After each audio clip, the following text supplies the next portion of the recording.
What's up? What's up, sports fans? Ryan Thomas here, live on the Thomas Take Sports podcast.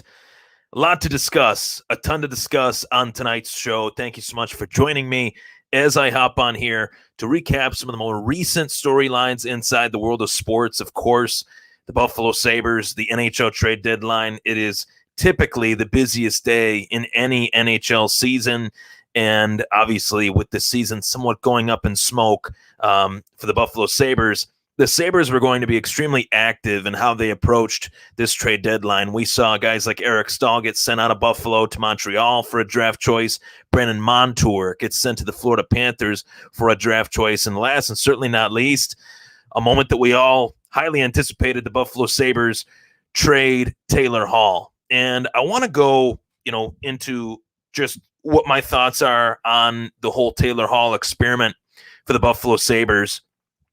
It's very frustrating, shall I say, I can't even come up with the right word. It was a very disappointing process in terms of my thought process on how I thought this season would pan out. I think that's how a lot of Sabres fans are feeling right now. We thought that Taylor Hall would be a crucial piece. We thought that he would be an essential piece towards making the Sabres a playoff contender, giving the Sabres somewhat that playoff push, and he just didn't. He didn't perform. The Sabres haven't performed, obviously, and it just wasn't the right fit. The fit just didn't pan out, and it's truly rare in my experience of watching sports, whether it's football, baseball, hockey, to see something not work out this poorly. I don't think I've ever seen a move that my team has ever made, a team that I've rooted for has ever made, to work out this poorly. And to add on to that, the whole experience of why Taylor Hall came here. He came here due to the fact that we had a head coach in Ralph Kruger that was someone that he trusted, was someone that he thought would be the guy to turn this team around. And Ralph Kruger thought that Taylor Hall would be the guy to help put this team closer to the playoffs. They were both wrong. And I remember when Taylor Hall signed with Buffalo, I was shocked that Taylor Hall reportedly saw this opportunity with the Sabres as an opportunity to win and to push for a Stanley Cup. Those were his exact, words, that he thought that this team had the capability to get to the Stanley Cup. And on paper, you got guys like Hall, you got guys like Eichel, you got guys like Skinner, you got guys like Reinhart. You would think that, hey, eventually this talent will pay off and these players will be all meshing together, and it just never happened, and it hasn't happened for a variety of factors that we all know. Jack Eichel hasn't been on the lineup, hasn't spoken to the media in 35, 36 days. There's so much uncertainty surrounding this team as far as what's next. Who else is going to be traded? Frankly, Taylor Hall is definitely not the first domino to fall, and he's not the last. We know that more guys are going to get traded. So, really, what has Buffalo Sabres fans up in arms is the trade in general. The trade of the Sabres sending Taylor Hall to the Boston Bruins for a second-round draft choice and Anders Bjork. And a lot of Sabres fans believed that, Taylor Hall would net them a first-round draft choice, myself included. But with how poor Taylor Hall played as a part of the Sabres, whether it was his fault, whether it was the Kruger situation, whether it was the Eichel situation of Eichel not being in the lineup and Taylor Hall not playing with the best player on this team in Jack Eichel, it just didn't work. So we were kidding ourselves and fooling ourselves thinking that Taylor Hall would net a solid return.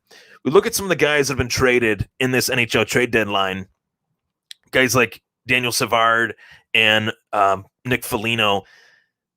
They were exchanged for first-round draft choices. Are those two guys better than Taylor Hall?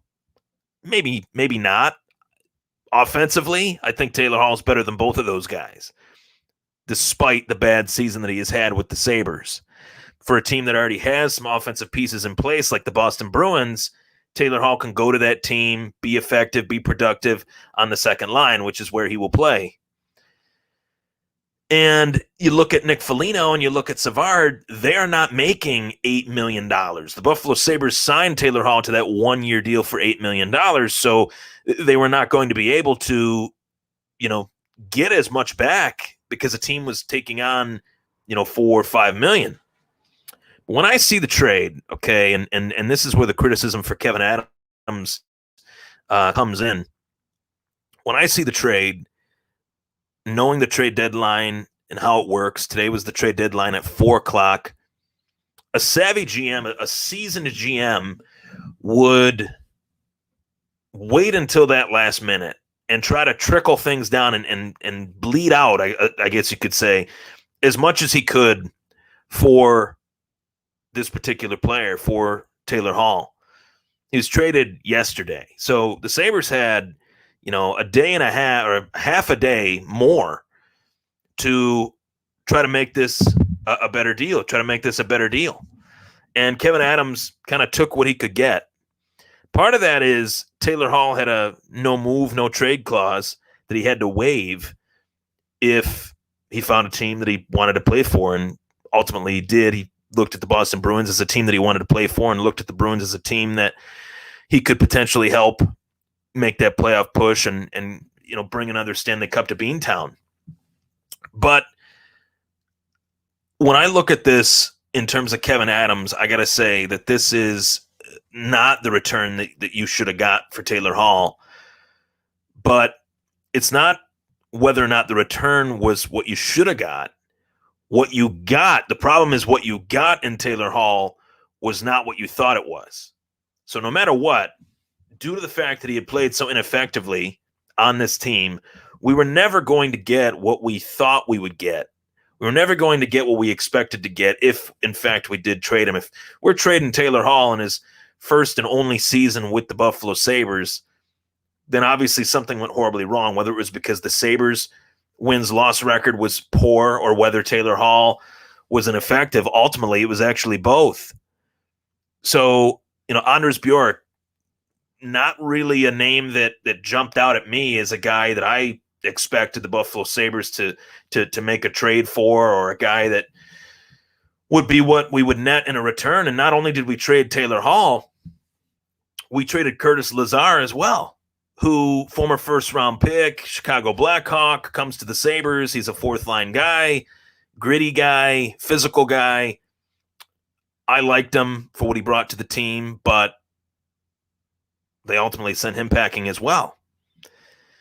And I think that when I look at this whole situation, the Sabres trading Taylor Hall, I have to think, and it all comes back to this, what is Jack Eichel thinking right now? What is going through the mind of Jack Eichel? How satisfied or unsatisfied is he sitting on the sidelines, for one, and seeing this team just essentially be completely blown up? And they're going to say, they meaning the Sabres brass, they're going to say that this is not a rebuild, that this is just a revamp, a retool. Guys on WGR, Craig Rivet, Andrew Peters, they're saying, hey, this is not an opportunity for a rebuild. This is a revamp. We're going to bring in an influx of young prospects and build around those guys. That's a rebuild. When you are bringing in a high number of young prospects, when you're trading high-quality players like Taylor Hall, despite the bad season he had with the Sabres, I think there were a lot of contributing factors to that. But when you're trading a player away like that and you're only netting a second-round pick and a third-line, fourth-line player, your inexperience as a NHL executive or as a NHL general manager is being seen. And I think that's where the whole thought process of fear for me as a Sabres fan comes in.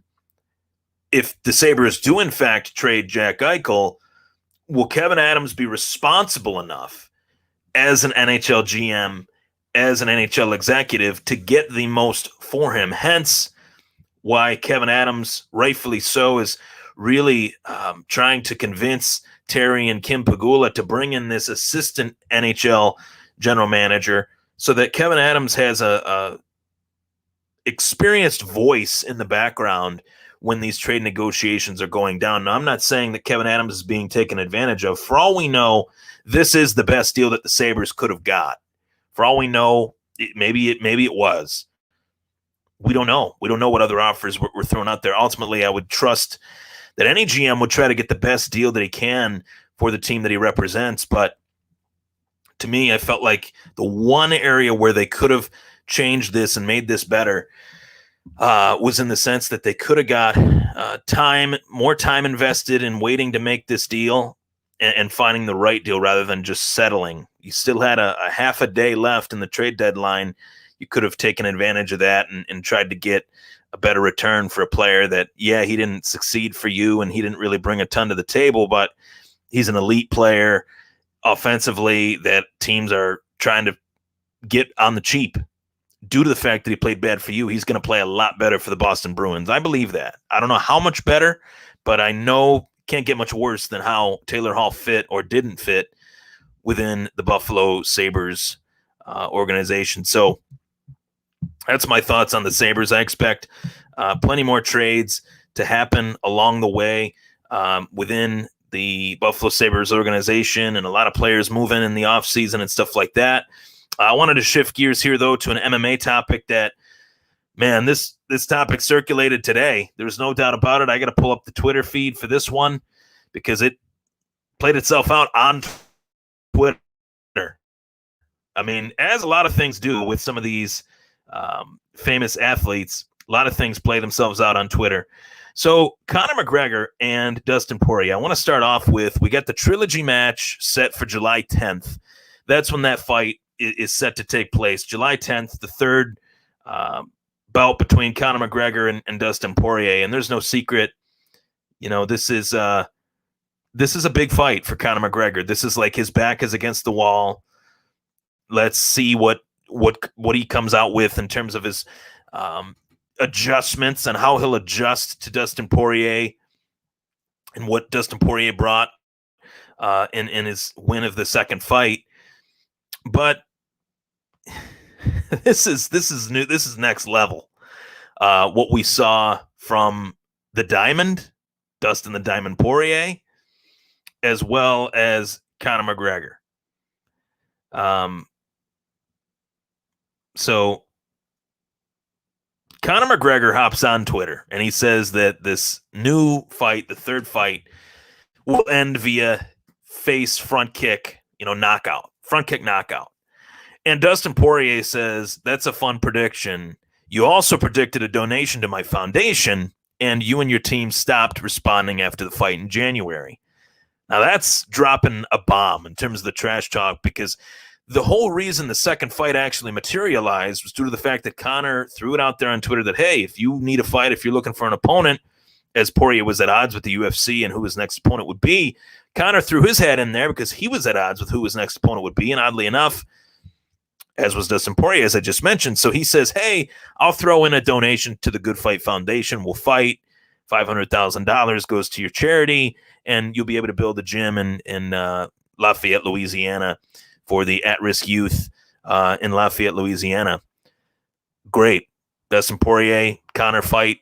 Poirier wins, collects a big check. But apparently, according to Dustin Poirier, he never got the donation. So this is a big bomb that was dropped that I didn't expect, that quite shocked me, that Conor never lived up to his end of the bargain in that respect. That's not good. That's not a good look. That's a low look to say that you're going to do something like that and not hold your end of the bargain. It's not a good look. It's simple. It's as simple as that. So Conor responds, a donation, not a debt. We've been awaiting the plans for the money that never came. I do with all my donations. Know where it's going dot for dot. Otherwise, it goes walking. As is the case with a lot of these foundations, sadly, you took the Mick G over the belt. Shows I was right. So there's a lot of layers to this.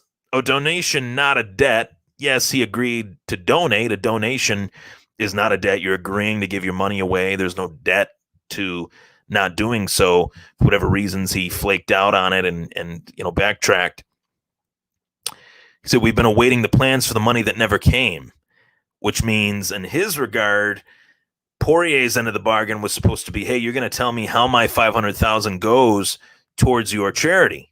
How is my my $500,000 donation going to your charity? Is it going to be for the gym? Is it going to be for something else? Just let me know. That way I know where my money is going. And that is something that is a part of charity. You donate X amount of dollars, find out where it's going to, and then when you donate that money, you let the world know, hey, I just donated such and such for this such and such cause, and to bring awareness to the cause. So otherwise, it goes walking, as is the case with a lot of these foundations. Sadly, part of that is wondering where the money would go, and if you don't know where the money would go, you don't really want to necessarily donate if you don't know if it's going to a good cause or not, which I highly doubt Dustin Poirier would do anything like that in any sort of shady way. As is the case with a lot of these foundations, you took the Mick G over the belt, shows I was right. Poirier took the trilogy fight with Conor over the title shot for the UFC lightweight title.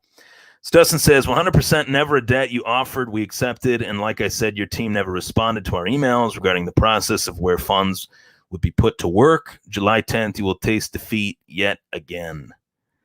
And then, it really gets interesting. He sets Conor off. I think what set Conor off was the taste of defeat again. I think if I was a guessing man, Conor says, You're ripped, you inbred hillbilly. Why do you wink with your ears? You are effing brain dead hillbilly. 500K with no plan in place. You hang tight, fool. You must be new to money. The fight is off, by the way. I'm going to fight someone else on the 10th. Good luck on your old contract, kid. So the real question is, how much validity does this whole situation hold? Is this just, par for the course as far as build-up anticipation for the fight? Is this third fight off? I will say, Conor McGregor holds a lot of power inside the sport. Conor McGregor, what he says typically goes. If he's saying that the fight is off, there is reason to believe that the fight could be off. Now, I'm not saying it's off, but we've seen Conor McGregor march to the beat of his own drum in being late to press conferences, in picking certain fights, in automatic title shots and weight classes he'd never fought in before in the UFC when he moved up from 145 to 155. He's the biggest draw in the history of the sport, and that comes with the territory. Business-wise, you get to make some business decisions. So, I think this fight ultimately, though, will happen. But in all honesty, I am more intrigued for this trilogy fight now than I was 24 hours ago. And I was very excited for this trilogy fight 24 hours ago, but I'm even more excited for it now due to the fact that you have this back and forth beef between Conor and Dustin Poirier again that goes back to 2014 when these guys first fought. There was such bad blood, high anticipation. McGregor was on the rise. He was climbing the featherweight ladder. Poirier was a highly touted contender.